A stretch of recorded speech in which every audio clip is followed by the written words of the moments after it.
Hi, this is CJ with CJatCompRCC.com. In this video, I'm actually beginning to build the Axial SCX10 Dingo. I'm going to start with bags D and F. Unlike some kits, not all of the bags are labeled. I think when Axial says it's a builder's kit, they mean it, in that they expect you to have a reasonable amount of knowledge of assembly and not be surprised when there's a big bag of plastic parts on a tree and you don't have any clear direction on exactly where they go. They do have very good diagrams in the instructions. Certainly very good directions for the detailed parts like transmissions. But for example, setting up the frame, they're not giving you take part A and stick it in hole B and yada yada yada. They give you an exploded view, and it's really not hard to follow, especially if you've ever built any kind of models before. Now I'm also going to be talking about waterproofing. And that's definitely a big factor for this type of kit. Most people who buy these, they want to run them through certainly puddles. Some people even submerge them completely, not necessarily on purpose, but by accident. And you don't want to ruin your electronics, and you don't want to be breaking down the car from end to end and cleaning it out every time you run it. So I'm going to be using, in a lot of places, marine grease. Now I won't be using this inside the transmission itself for the gears. I'll be using a black grease. This is a TLR product.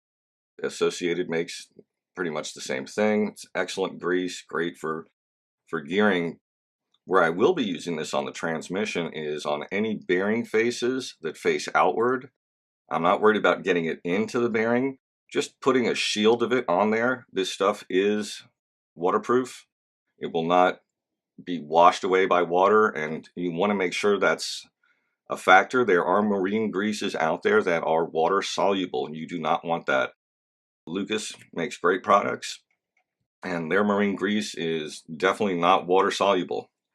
I will also be putting, if you can see on the transmission here, there's a little bit of a raised edge here, and that sandwiches in, so you've got a little bit of a groove there. And I'm going to put a very thin bead of grease around the edge here.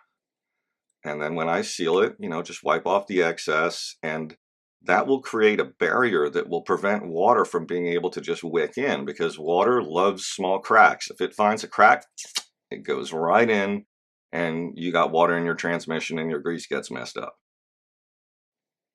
Also, where there are any exits, any shafts are coming out, those bearing faces, those will get coated with some marine grease, and again, provide a bit of a shield. And I will be doing the same thing on the axles, putting a small bead around the seam where the axles come together to prevent water from easily wicking into the axle. And marine grease will be used at either ends and in various parts of the axle, and that will be done in a future video. Also, I'll be using a couple of different products. Plastidip. I will be using Plastidip to waterproof the electronics. So the brushless sensored motor requires some special treatment that has to be disassembled, and the sensor boards have to be dipped and waterproofed. The electronic speed controller has to be waterproofed, and the receiver has to be waterproofed.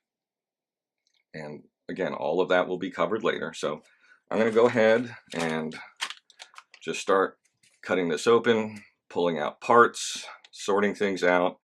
And there are parts of this video where it's just going to go into fast motion to save time so you don't sit for hours watching. As with all of my videos, anytime I come across something that I think is important, a point of interest, something that needs special attention, or something that's unusual about the kit, I will be telling you about it.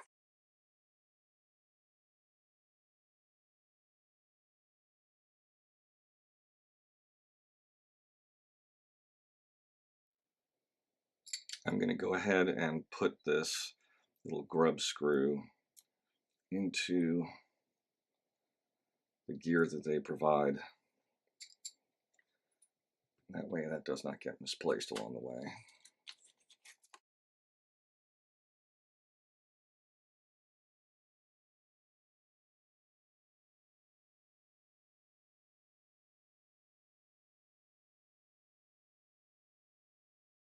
And this is where we get to it being a builder's kit.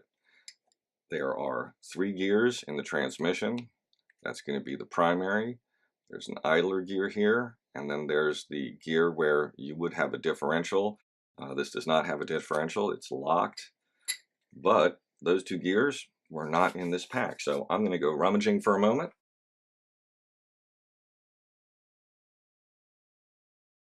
This would be my first, hopefully my only major complaint about this kit is the lack of labeling and organization. A lot of things are kind of bunched together. My recommendation would be to first read the instructions thoroughly, kind of familiarize yourself with the shape of the various parts. Open up various bags, especially the ones that are not labeled. I wouldn't open all the hardware bags because those do have labels. Hopefully those can be trusted. But I would kind of identify what things are, and I would then rebag them and mark them. For example, as you can see, I've written shocks on here with a large red Sharpie, and that's exactly what this is. We've got the little eyelets, various faux reservoirs, shock spacers, shock caps, that kind of thing. So I'll be setting this aside for now, and when I need it, I know what it is. Here's one I don't even have to open up. It's pretty obvious that this is all axle parts. We've got front steering knuckles. We've got, and I do have to open it because in with front steering knuckles, we have at least one of the gears I need. Okay, both of my gears were in that bag.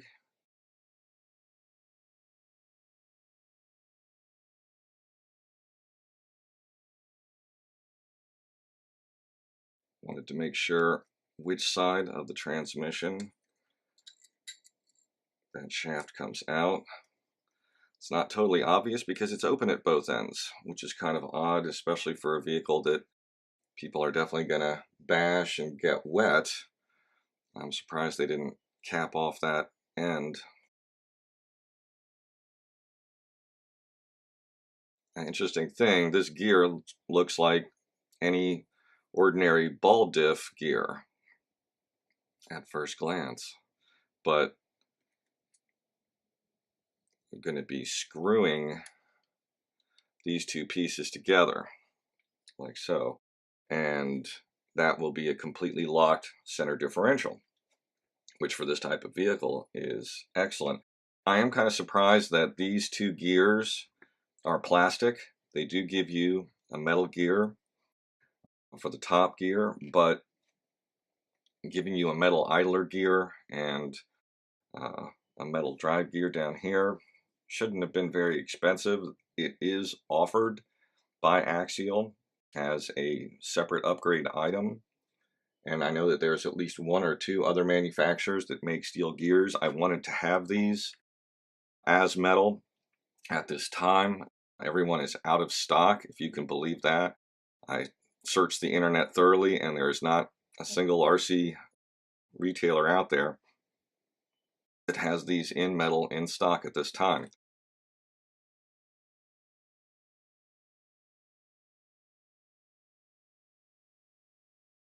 It's going to be interesting to see how this holds up. This gear has these 2 out drives attached to it, and it is held in place by 3 teeny little screws like this. Now, I know that there's a company that makes just this gear with out drives that are solid, and that may be something to consider if these do show weakness. Make sure you identify which side these are to pass through and which side they screw into. I also should be identifying up front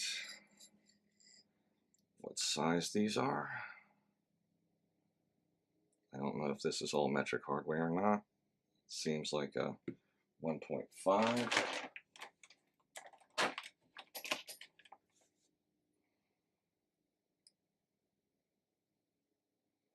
Yep, that's a 1.5.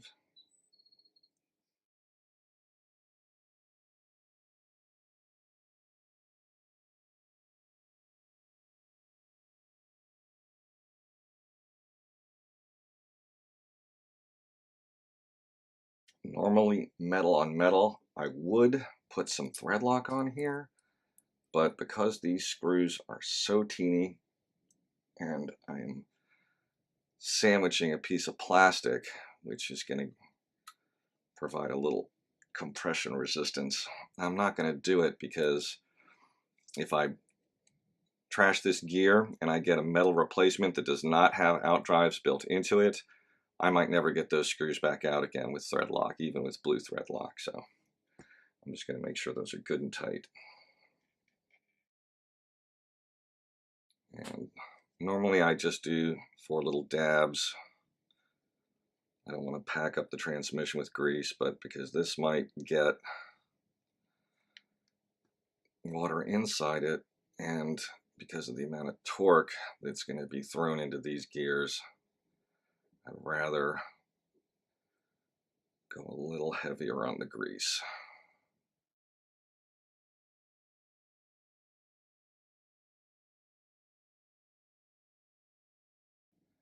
And again, I'm going to be doing this on this surface right here where there's this little edge, and it's not going to take much.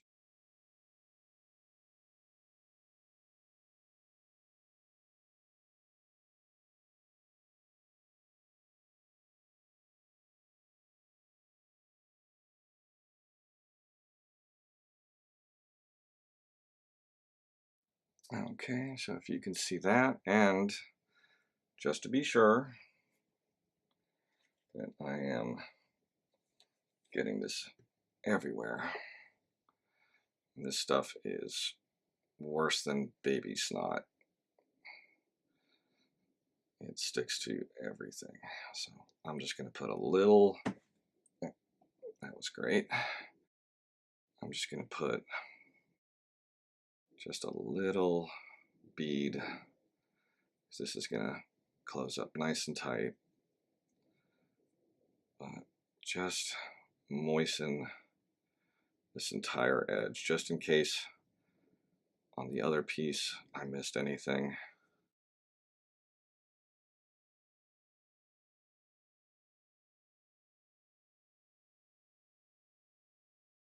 It's not going to be waterproof.